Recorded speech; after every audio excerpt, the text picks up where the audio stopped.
उनके नेतृत्व में इसी साल फ्रांस में वर्ल्ड स्किल्स पर बहुत बड़ा आयोजन हुआ। हम ओलंपिक की तो चर्चा बहुत करते हैं, लेकिन उस फ्रांस में अभी एक बहुत बड़ा आयोजन हुआ। इसमें स्किल को लेकर के हमारे छोटे छोटे काम करने वाले कारीगर और उन लोगों को भेजा गया था, और इसमें भारत ने बहुत सारे अवार्ड अपने नाम किए हैं। ये हम सबके लिए गर्व का विषय है।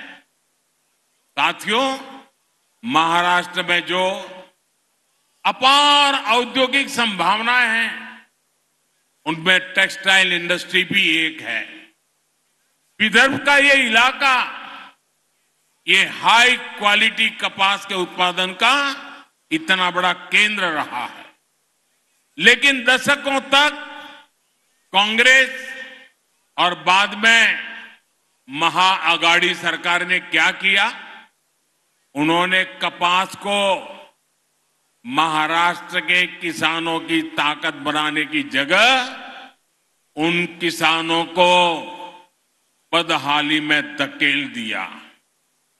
ये लोग केवल किसानों के नाम पर राजनीति और भ्रष्टाचार करते रहे।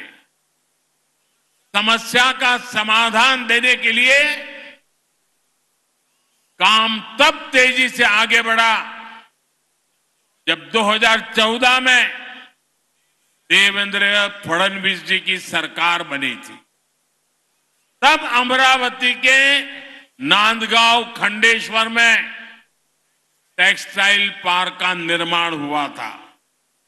आप याद करिए, तब उस जगह के क्या हाल थे। कोई उद्योग वहां आने को तैयार नहीं होता था, लेकिन अब वही इलाका महाराष्ट्र के लिए बड़ा औद्योगिक केंद्र बनता जा रहा है। साथियों, आज पीएम मित्र पार्क पर जिस तेजी से काम हो रहा है, उससे डबल इंजन सरकार की इच्छा शक्ति का पता चलता है। हम देश भर में ऐसे ही 7 पीएम मित्र पार्क स्थापित कर रहे हैं। हमारा विजन है farm to fibre, fibre to fabric, fabric to fashion, fashion to foreign. यानी विदर्भ के कपास से यही हाई क्वालिटी फैब्रिक बनेगा और यहीं पर फैब्रिक से फैशन के मुताबिक कपड़े तैयार किए जाएंगे। ये फैशन विदेशों तक एक्सपोर्ट होगा। इससे किसानों को खेती में होने वाला नुकसान बंद होगा, उन्हें उनकी फसल की अच्छी कीमत मिलेगी, उसमें वैल्यू एडिशन होगा। अकेले पीएम मित्र पार्क से ही यहां 8 से 10 हजार करोड़ रुपए के निवेश की संभावना है। इससे विदर्भ और महाराष्ट्र में युवाओं के लिए रोजगार के 1 लाख से ज्यादा नए अवसर बनेंगे।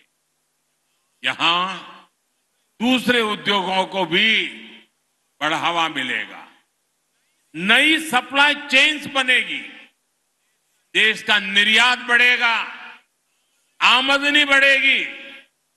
और भाई और बहनों, इस औद्योगिक प्रगति के लिए जो आधुनिक इंफ्रास्ट्रक्चर और कनेक्टिविटी चाहिए, महाराष्ट्र उसके लिए भी तैयार हो रहा है।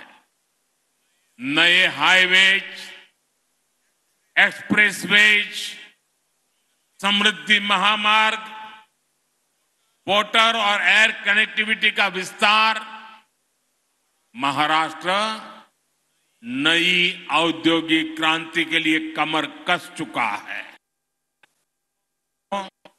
मैं मानता हूं महाराष्ट्र की बहुआयामी प्रगति का अगर कोई पहला नायक है तो वो है यहां का किसान।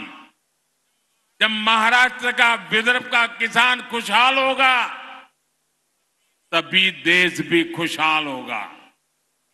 इसलिए हमारी डबल इंजन सरकार मिलकर किसानों की समृद्धि के लिए काम कर रही है। आप देखिए, पीएम किसान सम्मान निधि के रूप में केंद्र सरकार 6,000 रुपये किसानों के लिए भेजती है। महाराष्ट्र सरकार उसमें 6,000 रुपया और मिलाती है। महाराष्ट्र के किसानों को अब 12,000 रुपया सालाना मिल रहा है। फसलों के नुकसान की कीमत किसान को न चुकानी पड़े, इसके लिए हमने 1 रुपये में फसल बीमा देना शुरू किया है। महाराष्ट्र की एकनाथ शिंदे जी की सरकार ने किसानों का बिजली बिल भी